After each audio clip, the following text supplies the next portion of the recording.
지역의 뉴스 속 뉴스를 전해드리는 뉴스인 뉴스 인터넷 신문입니다. D2뉴스 24의 류호진 대표 전화 연결합니다. 안녕하세요. 네, 안녕하세요.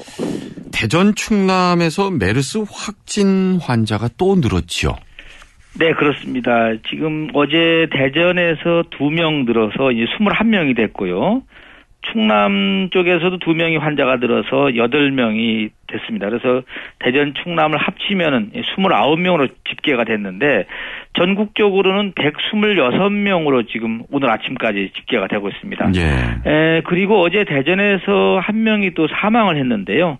83번 환자, 65세 되는 83번 환자인데 이 환자는 이 말기 폐암 환자로 지난달 20일부터 이 건양대 병원에서 16번 환자하고 같은 병동에 입원을 했다가 이제 접촉이 됐는데요.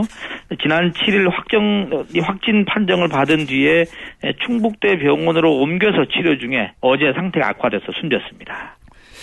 추가로 발생한 확진 환자들은 격리병원으로 옮겨져서 치료를 받고 있죠? 네, 그렇습니다. 이 2명의 환자 가운데 이제 110번과 122번 2명의 환자인데요. 지난달 말에 이 삼성 서울병원 응급실을 찾았다가 감염된 것으로 파악이 되고 있습니다. 이 가운데 이 110번 환자 같은 경우는 50대 중반의 여성인데 지난 9일 을지대 병원을 방문했다가 곧바로 증상을 의심한 병원 측의 조치로 보건소를 통해서 격리가 된 뒤에 이제 국가지정병원으로 입원해서 치료받고 있고요. 또 한 분 122번 환자 역시 이제 성모병원에 갔다가 1인실에 격리됐다가 국가지정 격리병원으로 옮겨졌습니다.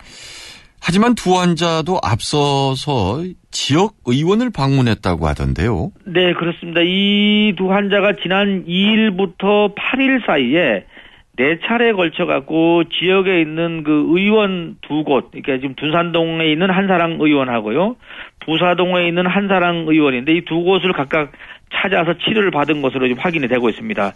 방역 당국은 이 지역에서는 처음으로 이 두 병원에 대해서 우선 폐쇄 조치를 했고요.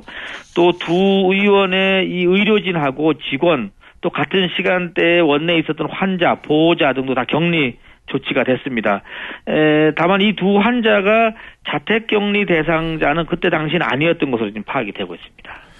어제 국회에서 정부에서 지금 가장 눈여겨보고 있는 곳 병원, 서울 메디라고 창원 SK, 네네. 대전 을지대 병원 얘기가 나오니까 또 우리 지역이 뒤숭숭한데, 근데 평택의 경찰관이 양성 판정을 받았는데, 네. 이 경찰관의 주소지가 충남이라면서요? 네, 그렇습니다. 그러다 보니까 지금 이 경기도 쪽에서도 좀 관심을 갖고 또 충남에서도 이제 주목을 하게 되는데요. 이분이 주소지는 아산에 살면서 이제 평택 경찰서를 근무하다 보니까 아산과 평택을 좀 넘나들고 있는데요. 두 차례 검사 끝에 이제 최종적으로는 요 양성 판정을 받았습니다. 그런데 앞서서 이 경사의 이동 경로를 보면은 아직도 이 방역 체계가 좀 허술한 게 아니냐 이렇게 노출되고 있는데요. 지난달 26일, 27일 그 사우디아라비아에서 갔다 온 친구하고 이제 술자석을 가졌다고 하고요. 그래서 가벼운 폐렴 증세를 보여서 평택 박예 의원을 찾았다고 하는데 지금 이 방역 당국은 우선 박예 의원에서 감염된 게 아니냐 이렇게 보고 있는 것 같습니다. 어찌됐든 이 박예 의원에서 이제 신고를 해서 아산 병원으로 이제 건너와서 이 검사를 했는데 친구는 음성 판정을 받았고 이 경사 같은 경우는 의향성 그러니까 확진 전 단계 판정을 받았다고 합니다. 네. 그러니까 본인이 생각해서 몸이 아무래도 진짜 이거 이상하니까 봤던 거죠. 네. 보건소에 자발적으로. 근데 여기서 음성이 나왔어요. 그렇습니다. 네, 그래서 이제 이 경사가 이제 천안 당국대병원에 입원실이 없다고 해서 서울 또 의료원으로 옮겨갔거든요. 가서 입원을 해서 2차 검사를 받았는데 여기서 이제 음성이 나온 겁니다. 그리고 그러다 보니까 질병관리본부에서는 이 격리를 해제해라 이렇게 이제 지시가 내려가서 다음 날 퇴원을 해서 다시 전철과 기차를 이 대중교통을 이용해서 이제 평택으로 왔고 평택에 와서 동료의 도움을 받았고 다시 이제 아산까지 와서 이제 자신의 집으로 지금 귀가를 한 상태입니다. 그러니까 정리를 해보면 1차 보건소에서 음성. 네. 서울의료원. 근데 간 이유가 몸이 아무래도 이상하니까 서울의료원까지 갔는데 여기에서 이제 단순한 음성이 아니라 음성 확진 판결을 받게 됩니다. 그렇죠. 이러니까 뭐 질병관리본부가 당연히 이 격리를 해제시키십시오 이러셨을 거고 말이죠. 그런데 결과적으로 이 경찰관은 메르스 확진 환자로 판정이 되지 않았습니까? 네, 그렇습니다. 이 뭐 기침과 발열 증세가 계속되니까 지난 5일부터 9일까지 이제 아산에 있는 충무병원에 입원을 했고요. 그래서 병세가 호전되지 않아서 결국 단국대병원으로 다시 가서 음압병실에 입원했고 결국 10일 날 최종 양성 판정을 받았는데 뭐 결국 이제 아산 충무병원 같은 경우도 외래 진료를 자진 좀 휴진한 상태고요. 지금 입원해 있는 환자들만 지금 진료를 하는 것으로 좀 알려지고 있습니다. 메르스 사태가 길어지면서 의료진들의 피로도가 심각한 수준이라고 하는데 시민들의 격려가 또 잇따르고 있죠. 네, 어제 지역의 시민사회 대전사랑 시민협의회가 건양대병원, 대청병원, 충남대병원, 을지병원 이 4개 병원을 차례로 돌면서 릴레이 피켓 이 격려 캠페인을 벌였습니다. 메르스 퇴치에 힘쓰는 당신들은 뭐 대전 시민의 영웅입니다. 이렇게 문구가 적혀 있는데요. 오늘까지 이렇게 격려 캠페인을 벌인다고 하고 건양대병원 로비에는 한 의대 학생이 이 릴레이 응원 보드판을 이제 설치했는데 여기에도 보니까는 의료진과 이 격리병실에 있는 환자들을 어떻게 보면 격려하는 다양한 메시지가 좀 나오는 것 같습니다. 근데 이런 가운데 환자들을 위한 메르스 소독제, 뭐 마스크 이런 거 정부 부처로 먼저 그러니까 가져다 준 거죠. 그렇죠. 그래서 이 빈축을 산 병원장이 있다면서요? 이 메르스 국가지정 격리병원에서요, 이 환자들을 위해서 이제 손소독제하고 지금 말씀하신 대로 마스크 이런 걸 확보를 했는데 이 중에 각각 100개씩을 기획재정부를 방문하는 그 병원장이 갈 때 이걸 가져다 줬다고 합니다. 근데 기재부도 이걸 받자니 지금 일반 환자들도 구하기 어려워서 지금 품귀 현상을 갖다 보니까 그런지 이거를 또 못 받겠다고 되돌려줬습니다. 이러다 보니까 병원장이 아주 머쓱하게 됐는데 뒤늦게 이 병원장이 생각이 좀 짧았다 이렇게 좀 잘못을 시인을 했는데요. 중요한 거는 정말 이런 어려운 난국에 어디가 중심인지, 그러니까 환자가 중심이어야 되는데요. 어떻게 보면은 좀 정부 부처가 중심이 된다는 건 문제가 있지 않나 싶습니다. 이 병원장께서는 그냥 빈손으로 가기 뭐하니까 가신 것 같은데. 기재부는 제가 보기에는 무슨 예산을 확보하기 위해서 가지 않았나 싶은데 어찌됐든 간에 좀 모양새가 아주 험악해졌습니다.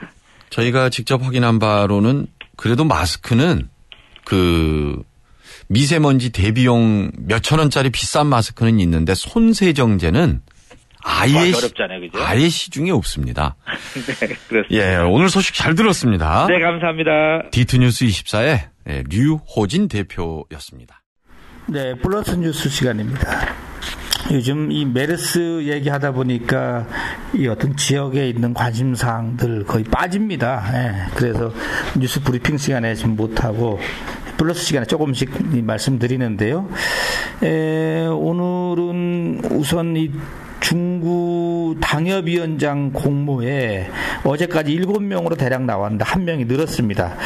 충남대 신진 교수께서도 중구에다가 지원을 한 것으로 지금 확인이 되고 있네요.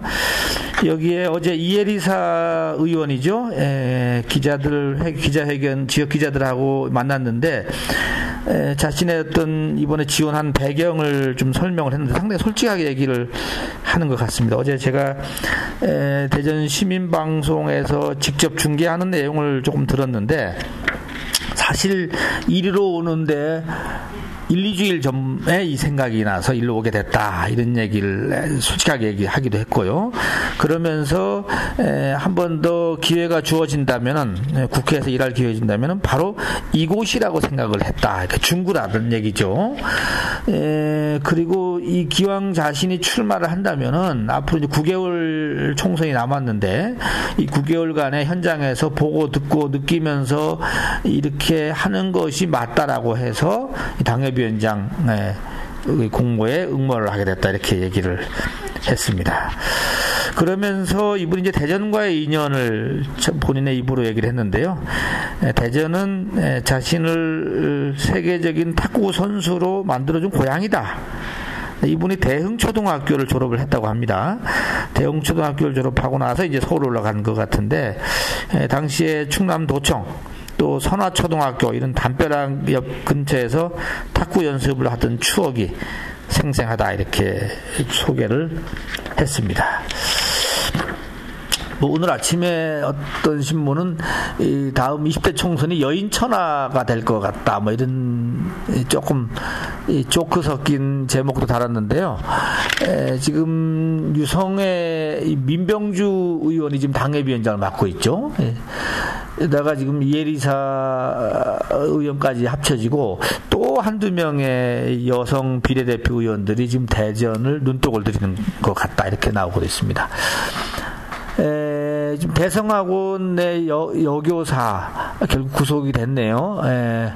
돈을 주고 학교 교사가 된 이 대성학원 여교사 어제 구속영장 실질심사를 받았는데, 우선 증거인멸 우려가 있다 해서 구속시켰습니다.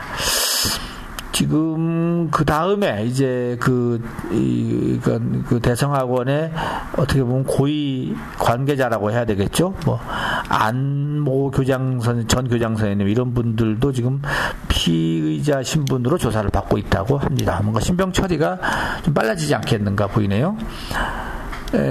삼성 서울병원 의사 40대 의사 있죠.